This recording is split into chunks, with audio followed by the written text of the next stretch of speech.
హల్లెలూయా. ప్రతి ఒక్కరు దయచేసి కూర్చుందాం. మరి రెండవ వాక్య భాగం వినడానికి అందరూ సిద్ధంగా ఉన్నారా ప్రియ సంగమా? ఎంతమంది సిద్ధంగా ఉన్నారు? సిద్ధంగా ఉన్నవారు అందరూ హల్లెలూయా, హల్లెలూయా. మరి దేవుని మహత్ కార్యములు బట్టి ఆయనకు వందనాలు. మరొకసారి మరి బేతిని సంఘంలో ఆయన మిమ్మల్ని అందరినీ చూడడానికి ఇచ్చిన ఈ సమయాన్ని బట్టి దేవునికి స్తోత్రం. ఆమేన్. మరి వాక్యాన్ని చూసుకుందాం. మరి సామెతలు 15వ అధ్యాయం, మరి సామెతలు 15వ అధ్యాయం మొదటి నుండి కొన్ని వచనాలు చూసుకుందాం. మృదువైన మాట క్రోధమును చల్లార్చును, కోపమును రేపును. జ్ఞానుల నాలుక మనోహరమైన జ్ఞానాంశములు పలుకును. బుద్ధిహీనుల నోరు మూఢ వాక్యములు కుమ్మరించును. యెహోవా కనులు ప్రతి స్థలము మీద నుండును. చెడ్డవారిని మంచివారిని అవి చూచుచుండును. సాత్వికమైన నాలుక జీవవృక్షము, కుటీలత ఉండిన ఎడల ఆత్మకు భంగము కలుగును. ఏమిటికి భంగం కలుగుతుందంట అండి? ఆత్మకు. మరొకసారి 4వ వచనం. సాత్వికమైన నాలుక జీవవృక్షము, దానిలో కుటీలత ఉండిన ఎడల ఆత్మకు భంగము కలుగును. మూఢుడు శిక్షను తిరస్కరించును. గద్దింపునకు లోబడువాడు బుద్ధిమంతుడగును. నీతిమంతుని ఇల్లు, ప్రతి ఒక్కరు చెప్పుదాం, నీతిమంతుని ఇల్లు గొప్ప ధననిధి. భక్తిహీనునికి కలుగు వచ్చుబడి, చెప్పండి, కలుగు వచ్చుబడి శ్రమకు కారణము. సో ఇప్పుడు మనం ఏం చూసుకున్నామండి? సామెతలు 15వ అధ్యాయం. మరి నా అంశము మరి అపోస్తుల కార్యములు 4వ అధ్యాయం. అపోస్తుల కార్యములు 4వ అధ్యాయం 25 నుండి చూసుకుందాం. ఏల అల్లరి చేసిరి, ప్రజలెందుకు వ్యర్థమైన ఆలోచనలు పెట్టుకొనిరి. ప్రభువు మీదను ఆయన క్రీస్తు మీదను భూరాజులు లేచిరి, అధికారులు ఏకముగా కూడుకొనిరి. పరిశుద్ధాత్మ ద్వారా మా తండ్రియు నీ సేవకుడైన దావీదు నోట పలికించితివి. హల్లెలూయా.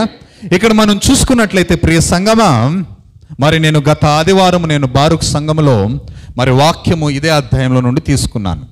సో తీసుకునే టైంలో అక్కడ సెలవిస్తుంది, మనము కొంచెం రివ్యూ చేస్తే అక్కడ ఏమని సెలవిస్తుందంటే, అక్కడ దేవుని శిష్యులంట, యేసు ప్రభు ఒక శిష్యులు, అపోస్తలులు, వారు వాక్యాన్ని పరిచర్య చేస్తూ ఉండ్రి, వాక్య పరిచర్య చేస్తూ ఉండ్రి. వారు వాక్య పరిచర్య చేసే టయానికి అక్కడలో వారిలో ఉన్న కొత్త మత పెద్దలు, ఎవరండి? మత పెద్దలు ఏమని సెలవిచ్చారంటే, మీరు క్రీస్తుని గురించి ఇక్కడ పలకకూడదు. క్రీస్తుని గురించి ఏం చేయకూడదు? పలకకూడదు. దేవుని వాక్యము మీరు ప్రజలకు అందించకూడదు. ఒకవేళ మీరు అందినిచ్చినట్లయితే మేము మిమ్మల్ని ఏం చేసేస్తాము? చంపేస్తాము. హల్లెలూయా. ఏం చేస్తాము? చంపివేస్తాము. అందుకే అక్కడ భక్తుడు సెలవిస్తున్నాడు. అక్కడ ఏమని సెలవిస్తున్నాడు అంటే, ఎందుకు అన్యజనులు ఏమి లేపినారంట? ఏమి లేపినారు? నేను చెప్తా ఉంటాను ప్రతిసారి, నేను వాక్యం చెప్పేటప్పుడు మీరేం చేయాలి? నాకు ఏం చేయాలా? ఆన్సర్లు ఇవ్వాలి. అక్కడ ఏం లేపుతా ఉన్నారు? ఇప్పుడు ఏంది? అల్లరి లేపుతా ఉన్నారు. అల్లరి అంటే ఆటంకము. ఏమి? ఆటంకం. సో వాక్యము, సంఘము, మన ప్రార్థన అనితోనే అప్పుడు వెంటనే మన కుటుంబంలో ఏం జరుగుతుంది? ఆటంకం. ఏమని ఆటంకము? పిల్లలు ఉంటే కుయా అని ఏడ్చేది, భర్త ఉంటే అప్పుడే అదే ప్రార్థన కూర్చుంటాం అనేటప్పుడు తాగి వచ్చి గొడవ పెట్టుకునేది, లేకపోతే కుటుంబ యజమాని ప్రార్థనలో కూర్చుంటే భార్య 24 గంటల ప్రార్థనేనా అని ఏటుపోటు మాటలు మాట్లాడేది. అల్లరి రేపుట అంటే ఇది. సో ఇక్కడ దేవుని వాక్యము సెలవిస్తా ఉంది, ఆ బోధకులు లేకపోతే అపోస్తలులు వాక్య పరిచర్య చేసే టైంలో అక్కడ ఉన్న ప్రజలందరూ ఒగ్గట్టయ్యి, వారి మధ్యలో ఎవరెవరు ఉన్నారో తెలుసా? వారి చేసినది ఏది కాదు. అపోస్తలులు పనికి వచ్చే మాటలు చెప్పేవాళ్ళ, పనికి రాని మాటలు చెప్పేవాళ్ళ? మాట్లాడాల పనికిరాని మాటలా? అపోస్తలులు దేవుని భక్తులు పనికిరాని మాటలు మాట్లాడతారా లక్ష్మక్క? ఇప్పుడు యాజకులు ఇంచే వరకు మన పాస్టర్ గారు వాక్యం చెప్పారు కదా, పనికి వచ్చే మాటలు చెప్పినారా, పనికిరాని మాటలు చెప్పినారా? పనికి వచ్చే అంటే ఒక జీవితాన్ని మార్చే ఒక మాటలు, క్రీస్తు మాటలు. హల్లెలూయా. ఎలాంటి మాటలండి దేవుని మాటలు? చెప్పండి. నా జీవితాన్ని మార్చే మాటలు. ఎలాంటి మాటలండి అవి? జీవితాన్ని మార్చే మాటలు. జీవితాన్ని మార్చే మాటలను అక్కడ ఉన్న మత పెద్దలు ఏమని సెలవిస్తున్నారు? నీ మాటలు మాకి అవసరం లేదు, మా ప్రజలకు కూడా అవసరం లేదు. లోకంలో ఎంతో మంది చెడిపోతూ ఉంటారు, తాగుబోతులుగా, తిరుగుబోతులుగా, గాలి పనులు చేసుకుంటూ. అలాంటప్పుడు నీ పక్కనింటి వారు కానీ నువ్వు కానీ నీ పక్కింటి వారు అలాగుంటే మనం పోయి చెప్తామా అలాగ చేయొద్దమ్మా అని? చెప్తామా? చెప్పం. వాడు పాడైపోతున్నాడంటే మనం చెప్పమంటే చెప్పం, నీవైనా సరే నేనైనా సరే. ఎప్పుడు చెప్తాము? కొంచెం మంచి మాటలు లేకపోతే మంచి దావలో వాడు తిరిగాడంటే, ఏందిరా ఫస్ట్ లెక్క లేవు, నువ్వు ఎక్కడ పోతాండావు, యా స్వామి దగ్గర పోతాండావు, యా చర్చికి పోతాండావు అని చెప్పి నిలబడి మరి నిలదీసే వాళ్ళు ఎంతమంది లేరు మనలో? ఉన్నారా లేదా? నిలబడి నిలదీసేవారు. అందుకని అక్కడ దేవుని వాక్యము సెలవిస్తోంది, ప్రియ సంగమా, ఎందుకు అన్యులు ఏమి రేపుతా ఉన్నారు? అల్లరి రేపుతా ఉన్నారు. అల్లరి ఎలాగో రేగుతా ఉంది, అందరూ ప్రజలందరికీ ఆటంకం జరుగుతోంది. కానీ అక్కడ దేవుని వాక్యము సెలవిస్తుంది, అపోస్తలులు. ఇందాకే మనం చూసుకున్నాం సామెతల్లో ఎలాగా మంచి మాటలు, మృదువైన మాటలు ఏమి తీసుకుని రావు? కోపమును తీసుకొని రావు. ఇప్పుడు నేను గట్టిగా మిమ్మల్ని తిట్టాను అనుకోండి, మీకేమవుతుంది? ఆటోమేటిక్గా ఏం రేగుతుంది? ఇక్కడ నుండి కాళ్ళ నుండి తలకెక్కుతుంది కోపం. అవునా లేదా? ఎంతమందికి ఎక్కుతుంది? నాకైతే ఫస్ట్ ఎక్కిపోతుంది. తిక్క మాటలు మాట్లాడితే వెంటనే రేగిపోతుంది నాకు. మనందరికీ అంతే. గుడిలో వచ్చినతోనే మనం ఏదో మంచిగా ఉంటాం, కానీ గుడి బయట, ఇక్కడ కాదు నేను మాట్లాడేది, బయట మాట్లాడతారా చూసుకుందామని అనేవాళ్ళు ఎంతమంది లేరు మనలో? హల్లెలూయా. అలాగున్నవారందరూ హల్లెలూయా ఉన్నారు. చూడండి, అర్థమవుతుందా ప్రియ సంగమ దేవుని వాక్యము? ఎంతమందికి అర్థమవుతోంది? ఉదయకాల సమయంలో అల్లరి రేపే టయానికి అపోస్తలులు ఏం చేశారు తెలుసా? మృదువైన మాటలు. వారి నాలుక మీద ఎలాంటి మాటలు ఉంచుకొని వారు? మృదువైన మాటలు. అంటే ఎంత కోపము కలిగిన వ్యక్తిని కూడా చల్లారపరిచే మాటలు. ఎలాంటి మాటలు తెలుసా? వాళ్ళు పోయి మస్కా కొట్టలే, నువ్వు మంచివాడు, నువ్వు అలాంటి వాడు, నువ్వు ఇలాగ చేసినావు అని వాళ్ళ మాటలు, అలాంటి మాటలు మాట్లాడలే. వాళ్ళు చేసినది ఒక్కటే, దేవాలయముకు వచ్చి వారి చేతులు ఆకాశము వైపు ఎత్తి ఏమి చేసిరు? వారు ప్రార్థన చేసిరి. హల్లెలూయా. ఏమని ప్రార్థన చేస్తున్నారు తెలుసా? చూసుకుందాం కింద. అలాగే 27 నుండి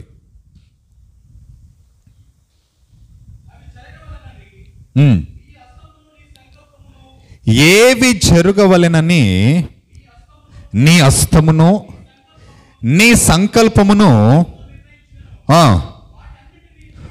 వాటి అన్నిటిని చేయుటకై నీవు అభిషేకించిన నీ పరిశుద్ధ సేవకుడైన యేసునకు ఎంతమంది నిలబడ్డారంట? యేసు ప్రభుకు విరోధముగా పొంతి పిలాతు. చెప్పండి, పొంతి పిలాతు. రెండవదిగా అన్యులు. అండర్లైన్ చేసుకుందాం ఆ వచనం. యేసు ప్రభు వాక్య పరిచర్య చేయడానికి అపోస్తలులకు విరోధంగా ఎంతమంది నిలబడ్డారు? ఒక పెద్ద గుంపే నిలబడింది. ఒక చక్రవర్తి అయిన హేరోదు, రెండవదిగా అన్యులు, మూడవదిగా ఇశ్రాయేలు ప్రజలు కూడా. యేసు ప్రభు ఒక ఆశీర్వాదము పొందుకొని విడుదల లేని వారికి విడుదల పొందుకున్న ప్రజలు ఇప్పుడు ఎలాగ నిలబడ్డారు? దైవ సేవకులకి విరోధముగా నిలబడ్డారు. నువ్వు వాక్య పరిచర్య చేయకూడదంటే చేయకూడదు.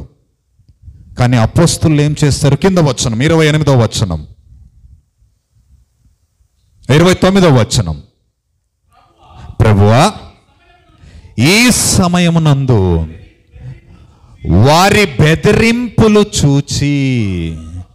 చూడండి, మనం చూసుకుందాం. కొందరు సామెతలు 15లో ఉండండి, కొందరు అపోస్తలులు 4వ అధ్యాయంలో ఉండండి. సామెతలు 1వ వచనం, 15 1వ వచనం చూసుకుందాం. మృదువైన మాట కోపమును చల్లార్చును, నొప్పించు మాట కోపమును రేపును. సో వారికి ఏ మాటలు కోపం రేపుతున్నాయో తెలుసా? అక్కడున్న మత పెద్దలకు యేసుక్రీస్తు ఒక మంచి మాటలు ఏం రేపుతుంది? కోపాన్ని రేపుతోంది. ఎవరికి? లోకములో ఉన్నవారికి. లోకములో ఉన్నవారికి మనం యేసుప్రభు గురించి చెప్తే మాకు చెప్పొద్దయ్యా అని ఎంతమంది చెప్తారు? మనలో చాలామంది చెప్తారు, మాకు వద్దు ఆ దేవుడు, మాకు వద్దు ఆ దేవుడు. ఎందుకు వద్దు ఆ దేవుడు? ఆ దేవుడి దగ్గరికి వస్తే నీలో ఉన్నది ప్రతిదీ ఆయన ఏం చేస్తాడు? విడుదల కలుగజేస్తాడు. హల్లెలూయా. అంటే వాళ్ళు ఆ బానిస నుండి, ఆ బానిస జీవితం నుండి బయటికి రావడానికి ఇష్టపడటలేదు. కాబట్టి వారు ఏమంటారు? నిమ్మ దేవుడు దొడ్డవనప్పు నಮಗೆ ಬೇಡ. ನಿನ್ನ ದೇವ್ರು ಎಂತವನು? ದೊಡ್ಡವನಾತ. ಆತ ದೊಡ್ಡವನು, ನಾವು ಕೂಡ ದೊಡ್ಡವರಾಗಬೇಕು. ಅದಕ್ಕೆ ನಾವು ದೊಡ್ಡವರಾಗಕ್ಕೆ ಇಷ್ಟಪಡೋದಿಲ್ಲ. ನಾವು ಹೆಂಗಿರ್ತೀವಿ? ದಡ್ಡವರ ಥರನೇ ಇರ್ತೀವಿ. ఎలాగా? దడ్డ అంటే తెలుసు కదా, బుద్ధి లేనివాడు ఎలాగుంటాడంటే వాడి నోటి మాటలు కోపాన్ని కలుగజేస్తాయి. కానీ కింద వచనం, 2వ వచనం ఒకసారి. ఆ జ్ఞానుల నాలుక ఆ మనోహరమైన జ్ఞానాంశము పలుకును. చూడండి, ఈ అపోస్తలులు దేవుని యేసుక్రీస్తు పాదముల దగ్గర ఉండి వారు ఎలాంటిని పొందుకున్నారు? ఏం పొందుకున్నారు? జ్ఞానాన్ని పొందుకున్నారు. ఏం పొందుకున్నారు? జ్ఞానమును. ఇప్పుడు కొంతమంది మనలో గొడవలు జరిగేటప్పుడు పంచాయతీకి పిలుస్తారు కదా. పంచాయతీకి పిలిచేటప్పుడు నువ్వు ఎలా పంచాయతీ చేసే మనము ఎలాగుండాలా? జ్ఞానులుగా ఉండాలా? మూర్ఖులుగా ఉండాలా? ఎలాగుండాలా? నువ్వు జ్ఞానులుగా ఉంటే ఆ చిక్కును నువ్వు వెంటనే విడిపిస్తావు. లేకపోతే వాళ్ళే నిన్ను పట్టుకొని కొట్టేవారిగా ఉంటారు. అందుకని ప్రియ సంగమా, దేవుని వాక్యము సెలవిస్తుంది. అంటే నేను సామెతల 10ని కాంటెక్స్ట్గా తీసుకున్నాను. దీన్ని వ్యత్యాసం అంటే దాని మధ్యలో దీని మధ్యలో ఏం చెప్తా ఉంది? జ్ఞానపు మాటలు ఎలాగుంటాయి? పరిచర్యలో క్రీస్తులో ఉన్న మనమందరికీ మన మాటలు, మన క్రియలు ఎలాగుండాలో ఒక్కసారి ఆలోచన చేయడానికి నేను సామెతల 15 తీసుకున్నా. సో ఇక్కడ అపోస్తలుల కార్యము 4వ అధ్యాయంలో మనము చదువుకున్న 29వ వచనంలో సెలవిస్తోంది, ప్రభువా, అన్య జనులందరూ, ఈ సమూహము, ఈ పెద్ద సమూహం అంతా మమ్మల్ని ఏం చేస్తా ఉంది? మమ్మల్ని బెదిరించాలని వచ్చింది. కానీ ఈ బెదిరింపునకు మేము భయపడేవారము కాదు. మేము కూడా నిలబడతాం. రారా చూసుకుందామని అన్నారా? ఏం చేస్తారు వాళ్ళు? అయ్యా, భూమి ఆకాశమును సృష్టించిన దేవా, మాకు ధైర్యం ఎక్కడ నుండి? నీ నుండి మాత్రమే. హల్లెలూయా. ఎవరి నుండి మనకు ధైర్యం రావాలండి? ఎవరి నుండి? గుడిలో ఒకటే యేసయ్య కాదు, 24 గంటలు ఉండాలి అది. మనము చేసే ప్రతి పని. అందుకని గత రోజు నేను ఈరోజు ఏ వారం? గత గురువారం రోజు కాకల తోటలో నేను వాక్య పరిచర్య చేసేటప్పుడు అక్కడ ఒక చక్కటి వర్తమానం దేవుడు దయచేశాడు. ఏమంటే ఇదే సామెతలో ఏమని చేశాడంటే, మనము చేసే ప్రతి పనుల భారాన్ని ఎవరి మీద మోపాలంట? యెహోవా మీద మోపము, అప్పుడు ఆయన నీకు సహాయము చేయును. హల్లెలూయా. ఏమి సహాయం. సో ఇక్కడ ఉన్న అపోస్తలులు, అయా మా పని భారం ఏమి, సువార్త చెప్పేది మా భారము, కాబట్టి మేము నీ మీద మోపుతా ఉన్నాము, నీవు మాకేం చేయాలి, ఇప్పుడు ಸಹಾಯ చేయాಲ. ನಾವು ಮಾಡುವಂಥ ಎಲ್ಲ ಕೆಲಸಗಳು ಯಾವುದೇ ಆಗಲಿ, ಅದು ಚಿಕ್ಕದೇ ಆಗಲಿ ದೊಡ್ಡದೇ ಆಗಲಿ, ಅದು ಚಿಕ್ಕದೇ ಆಗಲಿ దొడ్డదే ఆగలి, అంటే పెద్దది మనము చెయ్యలేము అన్నంత పెద్దదైనప్పటికీ ఆయన మీద మోపాలంట. ఆయన మీద నువ్వు మోపినట్లయితే ఆయనే నీకు సహాయం చేస్తాడు. సహాయం చేస్తున్నాడా లేదా? ఇక్కడ అపోస్తలుల కార్యంలో మనం చూసుకున్నట్లయితే వారు ఏక మనస్సుగా ప్రార్థన చేసినప్పుడు పరిశుద్ధాత్మ వారి మీదకి దిగి వచ్చెను. హల్లెలూయా. చైలున్న వారందరూ చప్పట్లు కొడదామా? వారికి సహాయం కావాలి. ఇప్పుడు సహాయం లేని పరిస్థితుల్లో ఉన్న ఆ ప్రజలు, అపోస్తలులు, ఇప్పుడు వారికి సహాయం కావాలి. కాబట్టి ఎవరి వైపు చూచారు? వాళ్ళు దేవుని వైపు చూచారు. దేవుని వైపు చూచి అడుగుతున్నారు, అయ్యా మాకు ఏం కావాలా? నీ సువార్త చెప్పడానికి మాకు ధైర్యము కలుగజేయి. హల్లెలూయా. ఏమి కలుగజేయి? ధైర్యాన్ని ఇవ్వు. కొంతమంది మన సంఘంలో ఉన్నారు, చాలామంది ప్రార్థన చేయండి అక్క అంటే, సార్ మాకు ప్రార్థన రాదు సార్. ప్రార్థన చేయండి అన్న అంటే, మాకు ప్రార్థన చేయదు సార్, మాకు ప్రార్థన రాదు సార్, మీరే చేయండి. ఇంకా కొంతమంది చాలా నాకు ఇష్టమైన వారు కూడా ఉన్నారు. ఎలా ఏమి అంటే, ప్రార్థన ఎప్పుడెప్పుడు ఇస్తారని కాస్తా ఉంటారు. వారి కోసం అందరూ చెప్పట్లు కూడదమ్మా. దేవుని సన్నిధిలో మనం ఎలాగుండాలా? ఎప్పుడెప్పుడు నాకు ఆ ఛాన్స్ వస్తుంది, ఎప్పుడెప్పుడు ప్రార్థన చేయని నా పేరు తీసుకుంటారు, వెంటనే నేను ప్రార్థన చేసే వారిగా ఉండాలా. ఎందుకు తెలుసా? నీవు ప్రార్థన చేసినట్లయితే నీ కుటుంబాన్ని దేవుడు విడిపిస్తాడు. Amen, amen. నీవు ప్రార్థన చేయకుండా నువ్వే చెయ్యి దేవా, నువ్వే చేయి సారు, నువ్వే చేయి సారు అంటే, నేను ప్రార్థన చేస్తే నా కుటుంబాన్ని దేవుడు విడిపిస్తాడు. మరి మీ కుటుంబం ఎలాగా? చాలామంది స్త్రీలు ఉన్నారు కాబట్టి చెప్తున్నాను. దేవుని వాక్యము సెలవిస్తుంది, ఎవరు తన ఇంటిని కట్టుకుంటుంది? ఎలాంటి స్త్రీ తన ఇంటిని కట్టుకుంటుందండి? జ్ఞానము కలిగిన స్త్రీ తన ఇంటిని అంటే ఏమి? బిల్డింగ్నా? కుటుంబాన్ని, భర్తకు భార్యకు ఉండే సంబంధాన్ని, కుటుంబానికి భర్తకు భార్యకి ఉండే కలిగిన సంబంధాన్ని పిల్లలకు చూపించుట. సో మొన్న గవర్నమెంట్ మా కాలేజ్లో ఆర్డರ್ కలిగజేసింది. ఏమి అంటే, ನೀವು ಲೆಕ್ಚರರ್ಸ್ಗಳು ಯಾವ ರೀತಿಯಲ್ಲಿ ಇರ್ತೀರೋ ವಿದ್ಯಾರ್ಥಿಗಳು ಕೂಡ ಏನು ಮಾಡ್ತಾರೆ? ಅದನ್ನು ಏನು ಮಾಡ್ತಾರೆ? ಅವಲಂಬಿಸ್ತಾರೆ, దాన్ని నేర్చుకుంటారు.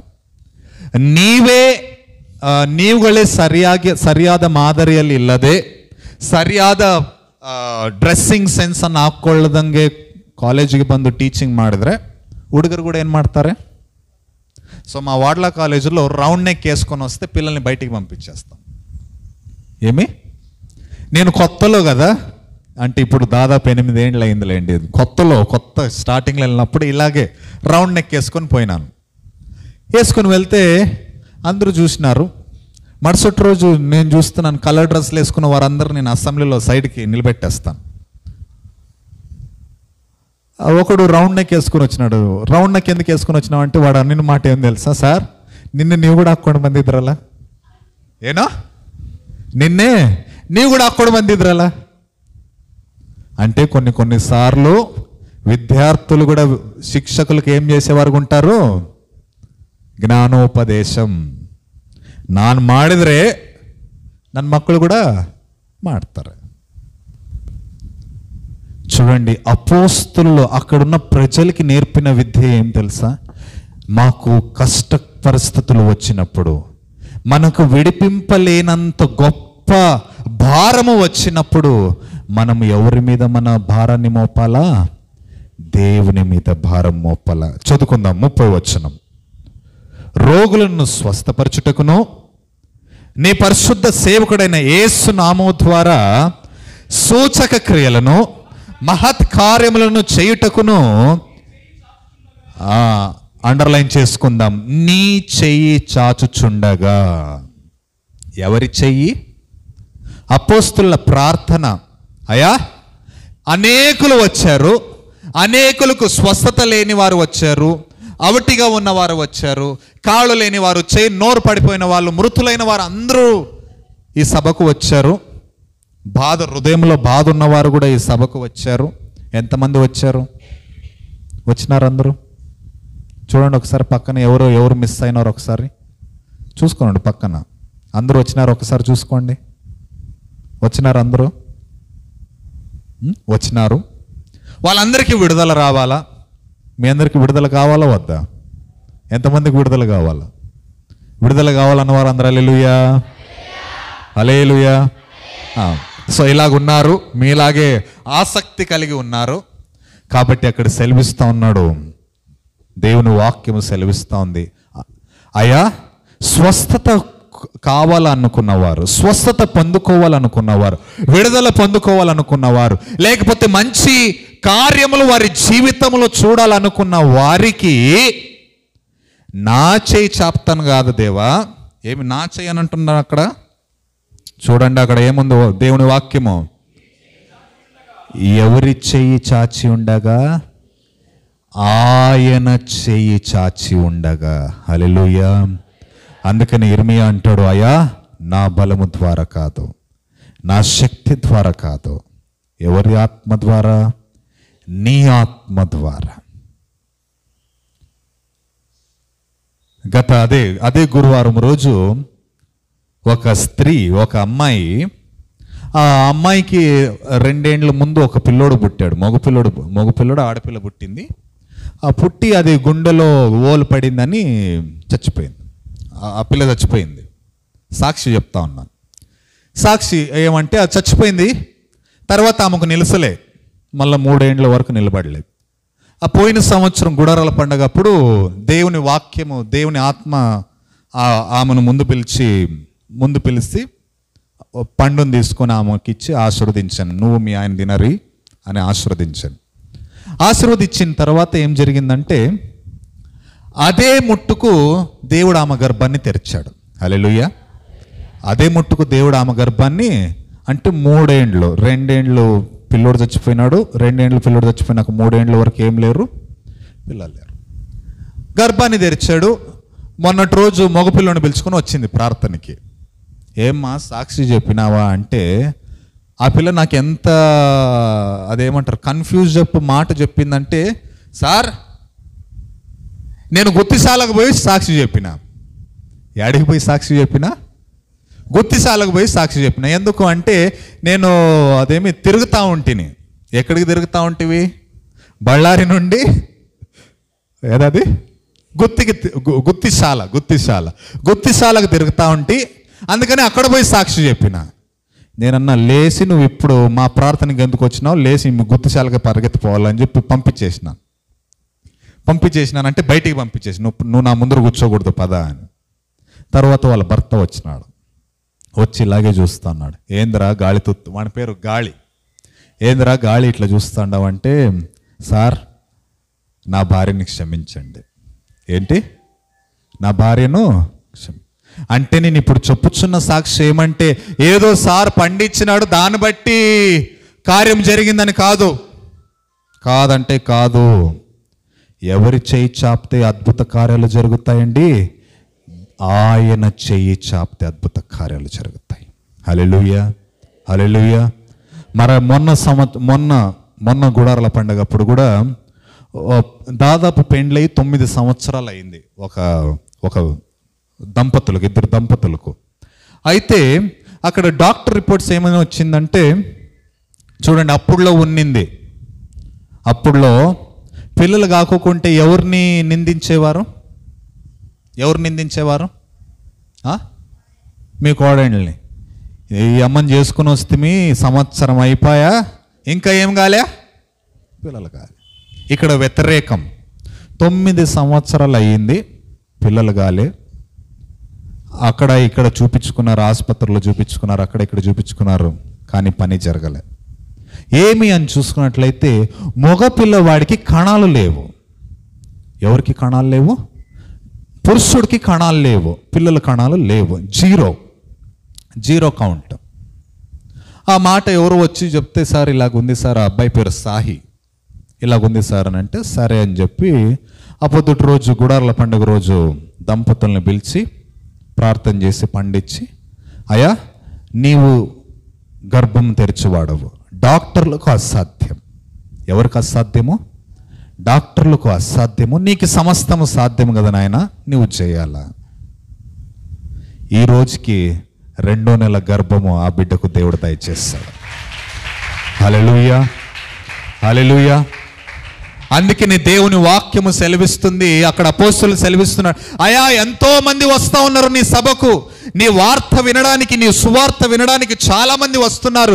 వారి అక్కర్లు తీర్చువాడు నేను కాదు, తీర్చువాడవు నీవు, ఎందుకంటే నీ చెయ్యి వారి మీద చాపి ఉండాలి. హల్లెలూయా. చెప్పుదామా ప్రతి ఒక్కరు, దేవా నీ చెయ్యి నా మీద చాచి ఉండు. ఎవరు ఉంచాలండి? దేవుని హస్తము. కొన్నిసార్లు దేవుని హస్తము మంచి చేయుటకు వస్తుంది, కొన్నిసార్లు దేవుని హస్తము ఉన్నది కూడా తీసివేయడానికి కూడా వస్తుంది. ఉన్నది తీసివేయేటప్పుడు ఎప్పుడు వస్తుంది తెలుసా? మనలో గర్వము వచ్చినప్పుడు, మనలో కోపం తెప్పించే మాటలు మనలో ఉన్నప్పుడు, లేకపోతే గొడవ పెట్టే మాటలు మనలో ఉన్నప్పుడు. అర్థమవుతుందా ప్రియ సంగమా? దేవుని వాక్యము అపోస్తలులు ఎలాగైతే ప్రార్థించారో మన యొక్క ప్రార్థన కూడా అదే ఉండాలి. ఏదో నువ్వు గుత్తికి పోతే, గుత్తిశాలకు పోతే విడుదల పొందుకుంటుందంటే దయచేసి మన సంఘానికి రావద్దండి, మన సంఘానికి రావద్దండి, అక్కడికే పోండి. దేవుడు అద్భుత కార్యాలు చేస్తాడు, నేను దాన్ని పొందుకుంటాననేదట్ల విశ్వాసం ఉంటే మాత్రమే పొందుకుంటావు. నువ్వు ఎట్లా పొందుకోవో నేను చూస్తాను. ఛాలెంజ్ ఇది. అక్కడ పోతేనే జరుగుతుంది సార్, ఏమ్మా రావటంలే, ఏందయ్యా రావట్లేదంటే 3 వారాలు అనుకోనింటిని ఎక్కడికి?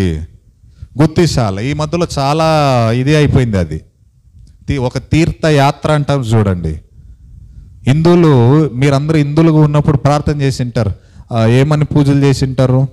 నువ్వు అదేమో ముక్కు తీర్చినట్లయితే నీకు ఏమంటారు, దీడి నమస్కారం చేస్తాను, నీ కొండ ఎక్కువ వస్తాను, నీకు కోళ్ళు ఇస్తాను.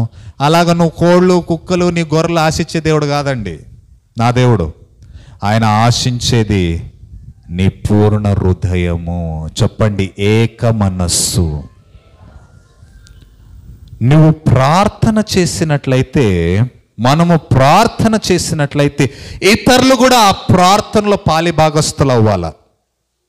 వాళ్ళ పాలిభాగస్తులు అవ్వాలంటే ఆ ప్రార్థన ఆసక్తి, దేవుడు చేయగలడు అనే ఒక విశ్వాసం ఎవరిలో ఉండాలా? ఎవరిలో ఉండాలా? నాలో ఉండాలా. నేను ప్రార్థన చేస్తే దేవుడు నా ప్రార్థన విని నా కుటుంబాన్ని ఆకర్షిస్తాడు. నా కుటుంబాన్ని ఆకర్షించినట్లే ఇతరులు కూడా ఆయన సన్నిధికి వస్తారు అనే ఒక విశ్వాసం మనలో ఉండాలి. అది వారి ప్రార్థన అయి ఉండే. వారు నిలబడలే, నువ్వు అంటున్నావు కదా మేము కూడా నిలబడతాంరా, మేము కూడా మా పాత జీవితం చూపించుకుంటాంరా అని నిలబడలేదు ప్రియ సంగమా. వారు వ్యతిరేకంగా నిలబడలే, వారు చేసినదంతా జ్ఞానము కలిగి దేవుని యందు ప్రార్థన చేశారు. 31వ వచనం చూడు, వారు ప్రార్థన చేయగానే వారు కూడి ఉన్న చోటు కంపించెను. హల్లెలూయా. ఎవరు ప్రార్థన చేయగానే? అక్కడ వచ్చిన ప్రజలు, మీరు ఎలాగైతే దేవుని వాక్యం వినడానికి వచ్చారో అలాగ వచ్చినట్లు ఆ కాలం ముందు వచ్చిన ప్రజలు ప్రార్థన చేయగా ఆ స్థలమంతా, ఏ స్థలంలో అయితే వారిని హింసించాలని వచ్చారో వారి అందరికీ దేవుడు చేసిన సూచక క్రియ ఏమంటే, ఆ భూమి అంతా ఏమైంది? కంపించింది, భూకంపం వచ్చిందంట. అది చూసిన ఆ ప్రజలు భయపడ్డిరి. ఏం భయపడ్డారు? ఏ ద్వారా జరిగింది ఇది? వారిలో ఆ అన్యులకు భయం ఏ నుండి కలిగింది? ఆ పిలాతుకు ఏ నుండి భయం కలిగింది? ఇశ్రాయేలు ప్రజలకు ఏ ద్వారా భయం కలిగింది? కత్తికి కన్ను, అదేమి కత్తికి కత్తి, పంటికి పన్నుగా జరిగిందా? లేకపోతే ప్రార్థన వలన జరిగిందా? ప్రార్థన వలన. ಸ್ವಲ್ಪ ಜನ ದೇವ್ರ ವಾಕ್ಯ ಹೇಳ್ತದೆ, ದೇವರ ಆತ್ಮ ಹೇಳ್ತದೆ.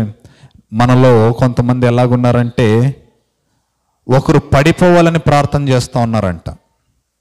ఏమి? మనలో ఉన్నారు చాలామంది అలాగా. దేవుని ఆత్మ చెప్తా ఉంది, అలాంటి ఆత్మ యేసు నామములో మిమ్మల్ని విడిచిపెట్టి వెళ్ళిపోనిగాక. ఆమెన్. ఏం చెప్తా ఉన్నాను నేను? ఇతరులు ప్రార్థనలో ఉండేవారు పడిపోవాలని మీ ప్రార్థనలు ఉన్నాయంట. దేవుని ఆత్మ చెప్తా ఉంది, హుషార్. వారు పడిపోరు, వారు దేవుని చేతిలో ఉంటారు, వారు పడిపోరు. పడిపోయేవారు ఎవరు? అలాగ వ్యతిరేక ప్రార్థన చేసేది నువ్వే పడిపోతావు. హెచ్చరిక ప్రియ సంగమా.